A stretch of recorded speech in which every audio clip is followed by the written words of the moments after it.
I am doing my second Facebook Live. The first one I ended up posting on my personal page because I was not thinking. And so here we go, take two of a Facebook Live on the fibers I use for my grant project.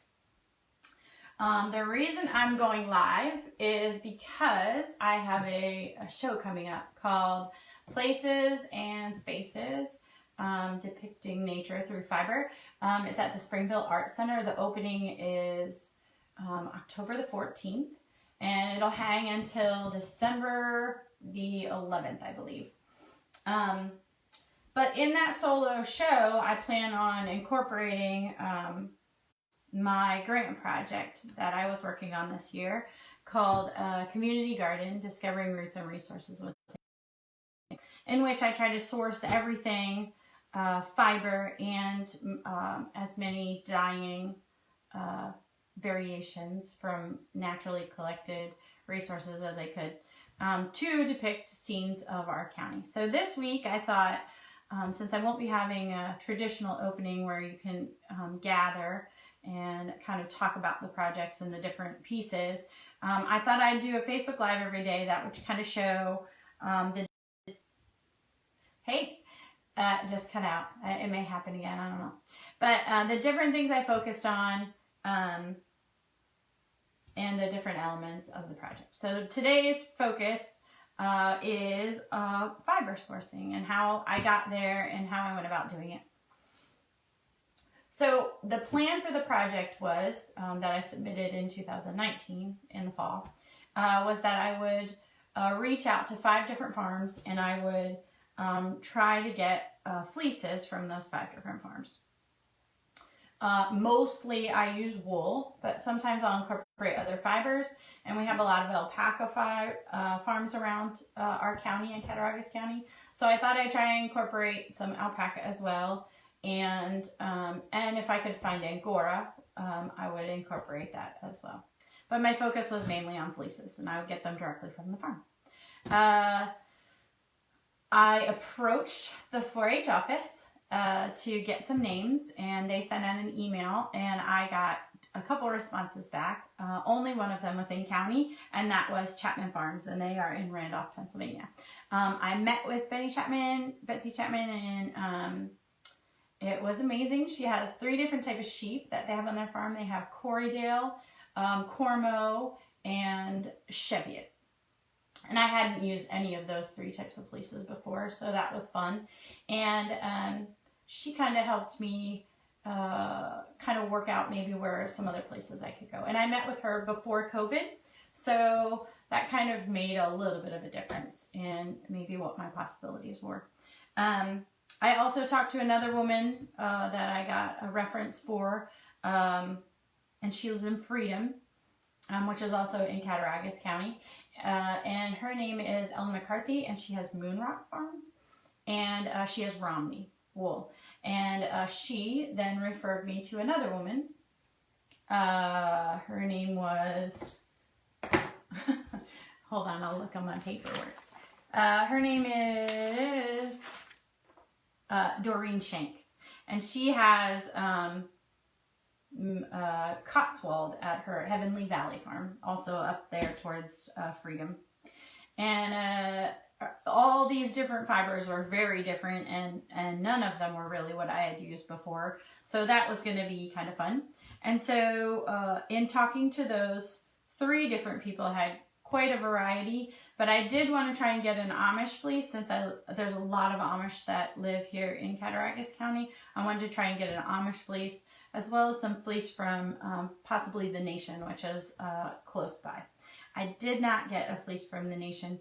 The only resource I had that was suggested to me from Chapman Farms was possibly to go to the school, but of course the school closed and I didn't know where else to look or who else to talk to. I talked to a couple other people, but I didn't hear anything back. I'm sure if this project was longer and if I kept focusing on local fibers, I could have gotten some, and I probably could still get some, but just at this point, I don't have any to use. If I do get some more, I'll do some more local scenes and then incorporate them, but at this point I didn't. So I'm just going to show you the fleeces that I got, kind of where I got them from on my map of the county. And I'll turn it around so it'll be facing you. And I know it's backwards. I'm sorry, I don't know how to fix that. But I'll place the fibers where I got them and kind of show you a little bit about them. So the first farm that I mentioned was Chapman Farms. And from them I got Corriedale and Cormo and Cheviot. And they are down in Randolph, so down here. The Corriedale that I got has a very small crimp to it. I don't know if you can see this, but it's a very tiny, tiny, tiny crimp. Some people like to use it if they're doing, people who do needle felting that do three-dimensional stuff will use this for hair, for different dolls or animals, because it's just such a tiny crimp. I have some Cormo here. That's a mix between Merino and Corriedale, I believe. And I really actually did a lot of dyeing with that. I liked it quite a bit. And then, of course, the Cormo Cheviot. Oh, this is the Cheviot. I like the Cheviot. But I also like the Cormo, and I used these quite a bit, actually. I think I had quite a bit from her. The other farms, let's see. The Cotswolds that I talked about that I got from Heavenly Valley Farms, which was up here towards Freedom. Here's the Cotswolds. Some of these I kept the lock integrity in them because I do use locks and I dyed them as a lock. It just depended on how clean the fleece was. Not all of these sheep are used necessarily for their wool. Some of them are dual breed. Most of them are dual breeds. And some of them are just meat sheep. Like usually you're not using the fleece for much. But I wanted to use local fleece, so I used them. But Cotswold is one that you would use for the fleece. It's got these beautiful long locks. They're really curly. And these are great for spinners. I mean, they would want this for sure. And so I kept her lock integrity, and I really enjoyed getting some of hers. She has beautiful sheep. I think she had some Tunis too. I didn't get Tunis, but I really like those. The last one that I got up here in Freedom was from Ellen McCarthy, Moonrock Farms, and she has a Romney cross. Now, Romney is a wool that you would use for its fiber. I mean, there is a breed that you would use for a fiber. It's really soft. It's sought after. It's got some beautiful crimp to it. And so I ended up getting some gray from her as well as a white, just because this natural color can add a lot to your dye bath. It can really help make, give you some tones that maybe are a little bit more challenging with just white. So I was happy to get that color in there. Other participants who weren't necessarily part of the project, but who I ended up using just because of the nature of 2019 with COVID happening. I got some fleece from Fox and Hound Merino Farm, which is also happens to be in county down towards Randolph. They actually raise sheep specifically for specific fiber sheep. So her sheep are merino sheep. That's kind of another one like this Romney. It's one that's sought after. And so I was at a fiber show up in East Aurora below Buffalo, and I met her there and I purchased some of her fleece then. So she's not, I don't know that they're necessarily aware of this project because by the time I had to get the fleece early in order to ship it off to the mill, in order to get it back and start dyeing it before the leaves came in, or I only had so much I could do within the year. So I had to get that all out in February and March, and so I really didn't have time to get everything as I had wanted to. So anyway, I had this on hand, so I thought I'd use it. It wasn't necessarily paid for through the grant, but it's what I had, so I thought I'd incorporate it. She is down here in Randolph as well. Some other unconventional uses. It was hard during COVID to figure out how to connect with farmers. Amish specifically, but also other fiber growers here in or around county. So at one point, a woman I had met here saw something for sale on Facebook, and it was fiber, and it was Shetland wool, and they were selling it out of Olean, New York, which is also in county. So I contacted the woman who was selling it and said, I'd love to get the fleece from you. And I met her down there. It was, again, early on.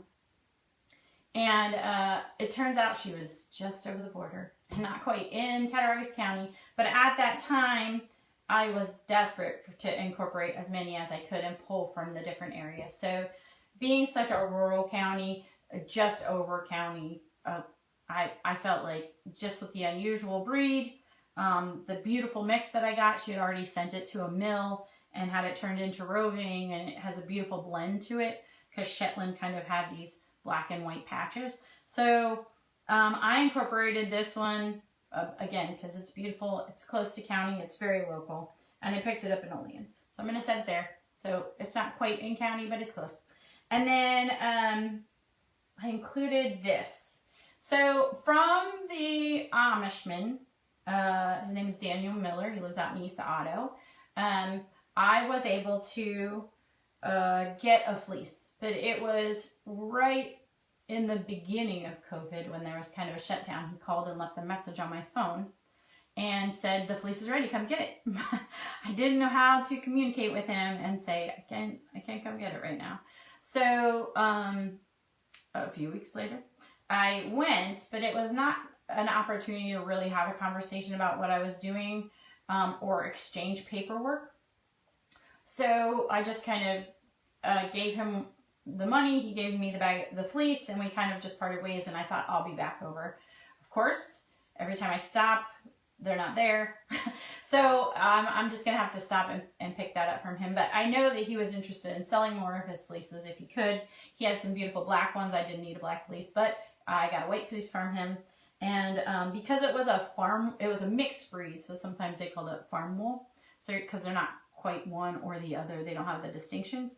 So I mixed his and had it sent off to the mill, Stromba Farms down in Pennsylvania was the wool mill that I used. And they turned it into pencil roving for me. I had a lot turned into pencil roving and a lot just cleaned. And then some I cleaned myself. Because again, I wasn't sure if that was going to work out or not. I had to send it right in the middle of COVID.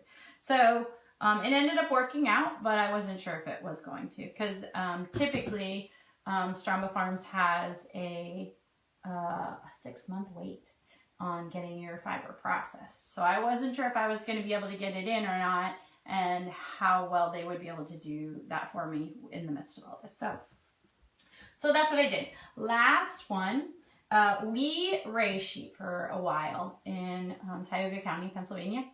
And my daughter Riley, she loves all animals. And she had a small flock that we had to sell before we moved. And the only animal that has moved with us progressively and moved with us up into Western New York was an Angora rabbit that she had.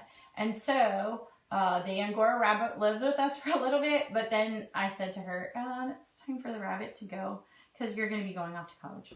And so she passed that on to a young 4-H'er, but we did have some of her Angora left. And so this one's from our own particular animals here. This is the last of our fiber animals. And so that goes there. So that's our Angora. And then, and this is kind of a sampling of the local fibers that I was able to use. I did use fibers from other places, but most of it I tried to use just specifically from in-county. And yeah, I'll talk about the fibers tomorrow when I dyed them. How I did my natural dyeing, but also some of the other dyeing I did while some of the fleeces were at the mill, just because I wasn't sure if I was going to get them back. And also I needed to, there are certain colors on them I wasn't going to get from the materials collected locally. And I needed to have certain colors to create my images. And so in order to get some of those darker, deeper colors that I wasn't going to get from the natural materials, I did do some dyes. So I'll talk about the dyes I used, kind of how I put that all together tomorrow. I'll post another Facebook Live tomorrow. And then for the rest of the week, I plan on posting each piece that is county specific, and then talking about what particular natural dye colors, they're behind me right here. Not here, but here. I'll talk about what natural dye colors I used in each one, and how it came off, and kind of where those areas are that I depicted in the different pictures. So if you have any questions about natural dyeing, that video will be tomorrow. And if you have any questions about the different pieces that I've posted so far that are part of this grant, the natural dyeing grant, I'll be doing one piece per day for the remainder of the week. So if you have questions, you can post them. I'll try and look them up. I can't really see from where I am if you're posting right now. But I will respond to them when I'm done. And this is something I talked about in the last Facebook Live, but I didn't do it this time. If you are interested in knowing more about different fleeces, what they can be used for, and how they're used, this book, Fleece and Fiber, was a great resource that I used this year. And I took it to shows previous. I got it a couple years ago to really learn about my different fibers. But I take it so that I can show people what the different animals look like, because every sheep kind of looks like dogs. Every sheep breed looks a little bit different and serves a little bit different purpose. So this talks about their wool, and it talks about the breeds, kind of where they started and how they, what they were bred for and where they come from in the world. So it's very interesting if you do anything with fiber, and totally worth the price. So I wanted to put that out there too. Oh, last thing.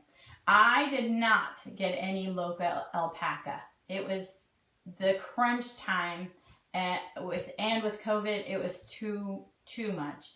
I did use alpaca in these pieces, but it wasn't local. It was alpaca that I was given, and alpaca that I purchased at different times.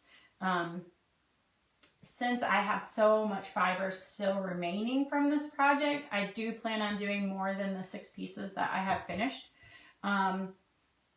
But it will not be done within this year. It'll take me probably a couple years. So I do plan on looking for more alpaca, but it just won't be part of the within this year grant project.